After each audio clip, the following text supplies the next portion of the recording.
Hello and welcome to A Healthy State, a series where I talk to doctors and other health professionals about important health topics. I'm Dr. Nelu Simmons. Thank you for joining me. Today's episode is about mental health. Over 2 in 5 Australians from 16 to 85 years old have experienced a mental health disorder.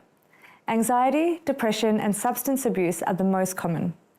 About 14% of children suffer from a mental health disease, with ADHD, anxiety, and depression being the most common.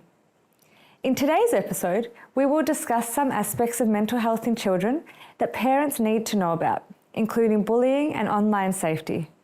We will also delve into some of the reasons why mental health can be so hard to speak about, where you can turn to for help, and what we can all do to improve our own mental health. Now moving on to mental health in adults. Mental health is an issue that can have a lot of stigma and negativity attached, unfortunately. Here to help us break down some of the barriers to talking about mental health and to give us some tips on how we can work on our own mental health is Associate Professor Samantha Loy. Dr. Loy is a psychiatrist who sees and treats adults for a range of conditions and uses treatments such as talking therapy and medication to help her patients. Dr. Loy, it is an absolute pleasure to have you on the show today.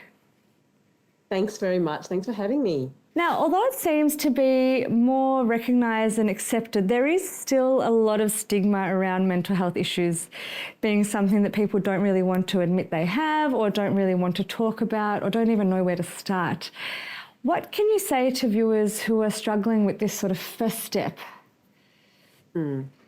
Yeah, look, as you said, it's a lot better than it was, say, 10 years ago in recognising that people can feel down and sad. But there's certain lots of barriers. So when you say to someone, how are you going? You kind of expect them to say, well. You don't really want them to say, actually, I feel really bad. I've had a really terrible day. That's not what we talk about. So there still is a considerable stigma about not feeling well or positive. But the main thing is that it's actually a lot better now, and I think that if you're having some difficulties or feeling down and not yourself, if you have someone who you can trust and confide with, I think having a chat to them about how you're feeling could be the first step to say that you're not well and that you're actually looking to get help. And that first step's often the hardest, and it's just about finding that person who you can talk to and trust and confide with them that things aren't quite right. Yeah, that's great advice. Now, taking it one step back, before we even start thinking about who we can chat to or finding that person to talk to, what are some ways that you can recommend that we can identify ourselves that our mental health is declining? Yeah, so that's a really good question, and it's often, it's sort of know thyself. So know what the kind of things you like and enjoy, and then be able to pick up the signals when you are not feeling well or when you're feeling stressed. And everyone, that's quite different. So if you're someone who is generally very chirpy and chatty and loves seeing friends and going out for dinner, but you start to not feel that way, so you start to feel like you don't want to go out, you're feeling less sociable, you don't want to put on makeup or get dressed, those might be some of the signs that you're not feeling well. And if you start to get, irritable or short with people, so I find that people who are generally really great to talk to and really patient, if they start to really shut you down and start acting quite irritably, that might be a sign that things are building up and there's quite a bit of stress and it's perhaps time to take a break. So trying to find those little signs within ourselves is really important, but also being, we talked about prevention, trying to think about what we can incorporate into our lives to try and be able to stopgap those feelings. Thank you for going over some of the things that we can start thinking about when we're noticing a bit of a decline in our mental health. Dr. Loy, if someone is noticing some of these features of declining mental health, where do you think they should turn, and do you have any resources that could be helpful? Yeah, so I think the first professional, I think one you could go to is to see a GP. The GP is very, very experienced and familiar with people with declining mental health or feeling stressed and burnt out. So seeing a GP, getting assessment to try and work out what will be the next step, whether you need to just sit and wait, whether you want to just do some strategies which we've prescribed, or whether you want to do something else. So going to the GP is really important. So we talked about going to the GP, but the other way you can get information and support is to look online. So we all look at Dr. Google, and there's lots of good stuff on the internet, but there's also a lot of, I guess, not so good stuff, and you can get lots of information out there. So it's important to get reputable information about mental health. And so what some of the websites I would recommend would be Beyond Blue. They've got some really good resources and information about depression and anxiety and where to get help. And the other websites you could look at might be the Black Dog Institute. That's an institute from New South Wales. They talk a lot about mental health. So I would start off with those two main sites, and then they would also then lead you to other websites which would also have really important information about looking after your mental health. Just leading on from that, are there any sort of crisis lines or websites that you would recommend for anyone who's really struggling with their mental health? Yeah, look, I think that's actually a really important question.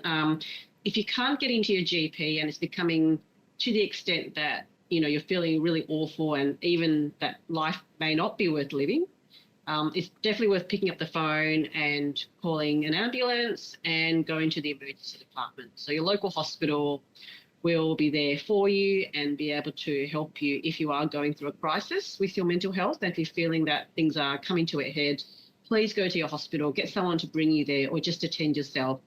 There's really good nurses, mental health nurses, and access to emergency mental health at the hospital if you really need to do that. So please go there. There are some phone numbers. It can take a long time to get through to the phone numbers. Each state will have a mental health hotline you can call if there's problems. Lifeline is another really good phone number you can ring, which is free. So please call Lifeline if there are other issues as well. Fantastic, thank you. We'll have some of those resources available to our viewers. So even if we don't have a diagnosed condition or some of these symptoms that you've discussed, is it still important to look after our mental health just from a general perspective, and how can we do that? It's really important to look after our mental health. So mental health and physical health, really important, all entwined. It's part of what makes us who we are. And so you look after your physical health, you might eat well, you might exercise, you might enjoy different types of clothing or makeup or haircut. It's the same with your mental health. So trying to stay well and positive and doing all the things you like will keep you well and also help you with your physical health. So eating well, doing exercise, these things are also good for your mental health. Taking a break, trying to get regular sleep, these things, whatever's good for your physical health is often good for your mental health. They're very much entwined. But there are certain things that might be more specific for mental health. And I can talk about those if you like. Yeah, that would be great. Thank you. Yeah. So, I talked about exercise and eating well, but sometimes with mental health, it's about being able to what we call switch off. So sometimes you have a busy day at work or a stressful day at work. Often it's very hard to not bring that back home with you. So when you're busy and angry, you've had an argument with someone, it can be very easy to come home and then start yelling at your kids or kicking the dog or doing those types of things. And so you bring your anger and the stress at work back into your home, and then it's almost like a continuation of stress. You don't get the break. And so trying to find out a way that you can take a bit of a break, and that might be if you take a train home, you might put on your headphones, you might read a book, and that gives you a bit of space between what happened at work to your home. Some people might ride a bike or they might go and do some exercise, and that again gives them a bit of a break. Some people might decide to do what we call a bit of meditation or a bit of mindfulness.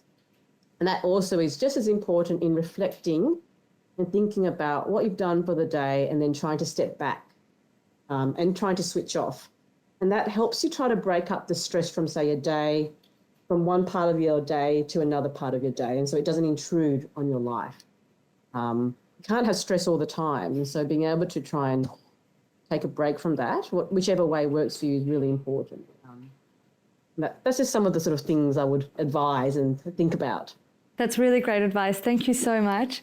It has been an absolute pleasure to chat to you. Thank you for joining us today and for going through some of these really crucial messages about our mental health. Thank you very much.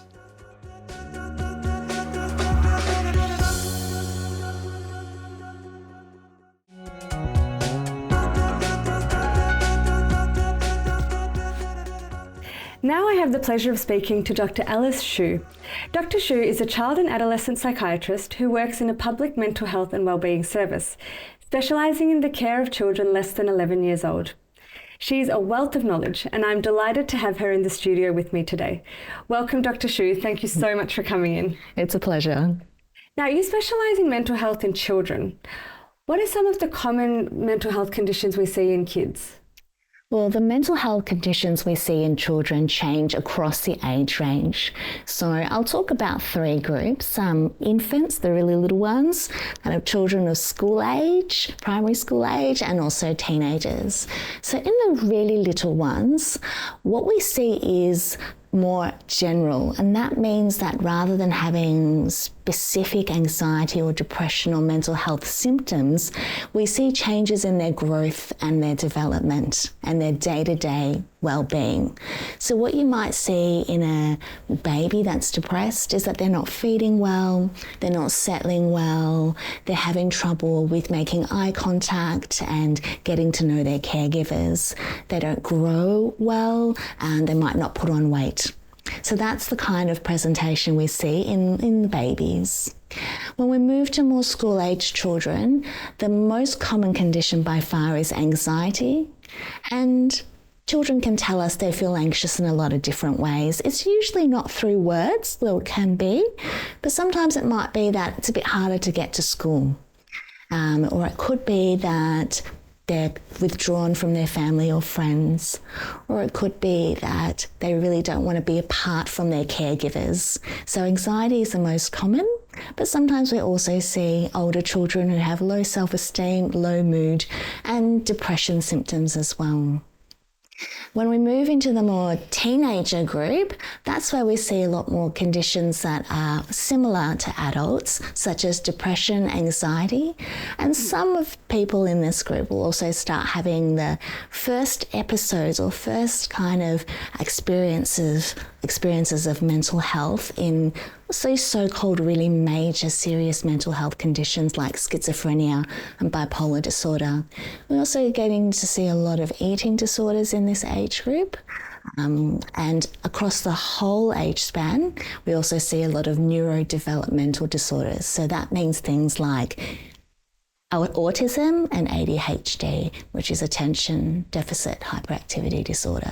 Gosh, that's a huge range. It's a lot. It's a lot, yes. Now, I'm sure there are parents listening thinking, gosh, I'm wondering if my child has some of these conditions or features of these conditions. It can be so daunting to think as a parent that your child is suffering from a mental health condition. What is your advice to parents who might be listening to you speak now and think, gosh, I'm wondering if there is something like this going on? What's sort of the next step?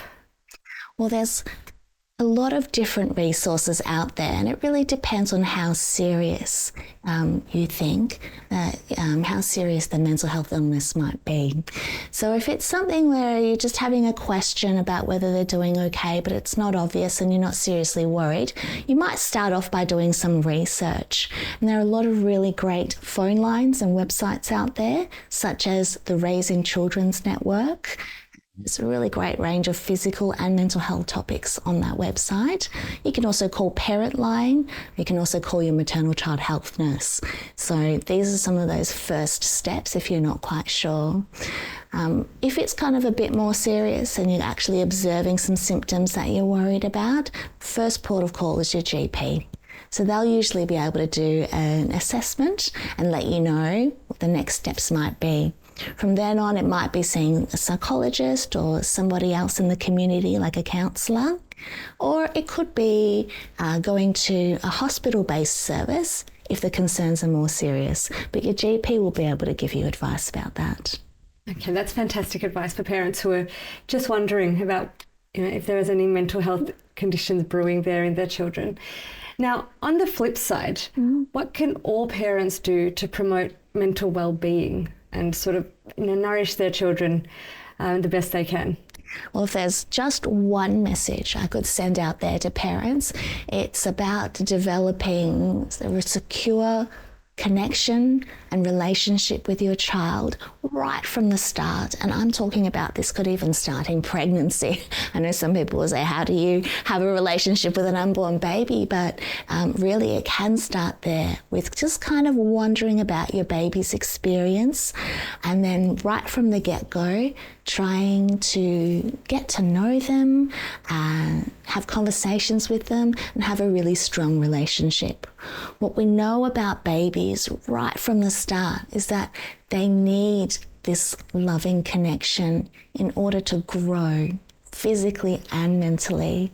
And so that's how you can give your baby the best start in life in terms of their mental and physical health. And then this principle of that connection and relationship kind of, goes throughout their whole age span as well. So what we know is that really little babies are learning about whether or not they can trust people in the world. They're learning about what it means to be them, what it means to be you. Is the world a safe place? So if they've got a safe relationship, then they can kind of relax and just get on with the business of growing and learning. And then when you've got sort of literally primary school age children, they're kind of working out if they can kind of learn things in the world, how to make friends. And again, they need a lot of support and guidance from their parents, and kind of a safe relationship where they can go and ask questions and talk about their feelings to kind of get the best out of that kind of stage. And then teenagers, so it gets a bit more tricky and complex there, they still need their parents, although it looks quite different to those early years. They still need their parents to guide them as to what kind of connections and role models are healthy out there in the wider world, because obviously they're not going to only just want to have relationships with their parents at that stage. So the stronger the connection that parents can establish with their kids, the safer and kind of more robust that foundation will be if there are any kind of stresses or mental health concerns that come up. So that's will be my one message, is to establish a safe and connected relationship.